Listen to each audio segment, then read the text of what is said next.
அனைவருக்கும் ஆனந்தமான இறை வணக்கம். ஆன்மீக சிவ சொந்தங்களே, இந்த ஆடியோ பதிவில் நம்ம என்ன பார்க்க போகிறோம்? பங்குனி மாதம் 19ஆம் நாள், ஏப்ரல் மாதத்தின் 2ஆம் நாள், வியாழக்கிழமை. இந்த வாரம் குபேர தீபம் எங்கு, எப்படி, எந்த நேரத்தில் ஏற்ற வேண்டும், மந்திரம் என்ன?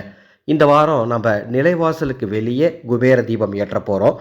ஆடியோவை முழுசாக கேட்டு இந்த தீபம் ஏற்றி குபேரன் அருள் பெற்று ஆனந்தமாய் வாழுங்கள்.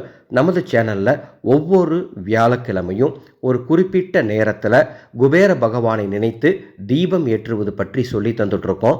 அதே மாதிரி ஒவ்வொரு வாரமும் தனித்தனி குபேர மந்திரம் சொல்லி கொடுத்துட்ருக்கோம். இதனுடைய பலன் என்ன தெரியுங்களா? உங்கள் குடும்பத்திற்கு குபேர சம்பத்து கிடைக்கும், மகாலட்சுமி வசியம் ஏற்படும், பணம் சேமிப்பாக தங்கும், கடன் தொல்லைகள், விரய செலவுகள் விரைவில் தீரும். எனவே தான் ஒவ்வொரு வாரமும் தொடர்ந்து சொல்லி கொடுத்துட்ருக்கேன். இந்த சேனலை இது வரைக்கும் நீங்கள் சப்ஸ்கிரைப் பண்ணலாம், சப்ஸ்கிரைப் பண்ணிக்கோங்க. பக்கத்தில் இருக்க பெல் ஐக்கானையும் ப்ரெஸ் பண்ணிக்கோங்க.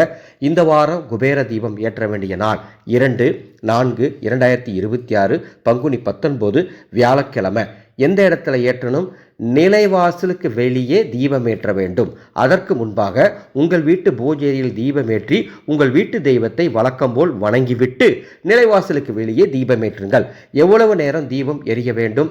மாலை 6:10 மணியிலிருந்து 7:10 வரை உங்கள் வீட்டின் நிலைவாசலுக்கு வெளியே ஒரு தீபம் ஏற்றினால் போதும். ஏதாவது ஒரு பக்கம் ஒரே ஒரு தீபம் ஏற்றினால் கூட போதும். 2 தீபம் ஏற்றினாலும் தவறு கிடையாது. உங்கள் வசதிப்படி நீங்கள் ஏற்றிக்கொள்ளுங்கள். எப்படி ஏற்றணும்னா, ஒரு சிறிய தட்டில் வாசனை பூக்கள் பரப்பி அதற்கு மேல் ஒரு விளக்கு, அந்த விளக்கு வடக்கு திசை நோக்கி எரிய வேண்டும். அந்த விளக்குல நமது ஆனந்தோலி அறக்கட்டளையின் மந்திர சக்தி தீப எண்ணெய் இருந்தால் அதை ஊற்றி தீபம் ஏற்றணும், அல்லது நல்லெண்ணெய் ஊற்றி தீபம் ஏற்றணும். இந்த தீபம் ஏற்றி முடித்த பிறகு ஒரு டம்ளர் தண்ணீர் விளக்குக்கு பக்கத்தில் வைத்துவிட்டு ஓம் தனதாய நமக என்று அந்த விளக்கை பார்த்து 11 முறை சொல்ல வேண்டும்.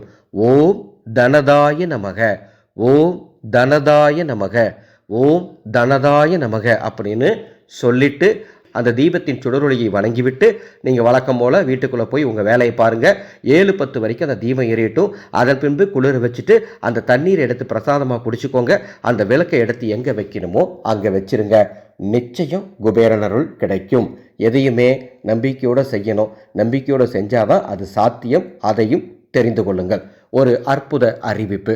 இந்த மாதம் 20ஆம் தேதி அட்சய திருதியை நன்னாள் வருது. பெரிய பெரிய பூஜை பண்ணாமல், பெரிய பெரிய விரதம் இல்லாமல், பெரிய பெரிய கட்டுப்பாடுகளையும் கடைபிடிக்காமல் அன்னை மகாலட்சுமி மற்றும் அஷ்டலட்சுமி தேவிகளின் அருளை பெற அன்னை கமலாத்மிகா தாந்திரிக வாட்ஸ்அப் குழுவுக்கு இணைந்து கொள்ளுங்கள். 20/4/2026 ஒரு நாள் முழுவதும் அந்த குழு செயல்படும். ஆடியோ மெசேஜ் மூலமாக 11 தாந்திரியம் சொல்லித்தர போகிறேன்.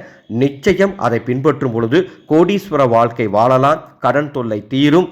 இந்த கமலாத்மிகா தாந்திரிக வகுப்புக்கு கலந்துக்கிற அத்தனை பேருக்கும் அன்று மாலை 6 மணிக்கு மேலே மகாலட்சுமி தீட்சை மானசீக முறையில் அதர்வ வேத முறைப்படி வழங்க உள்ளேன். பதிவு செய்ய டிஸ்பிளேல தெரிகிற என்னுடைய வாட்ஸ்அப் நம்பருக்கு அட்சய திருதின்னு ஒரு மெசேஜ் அனுப்புங்க.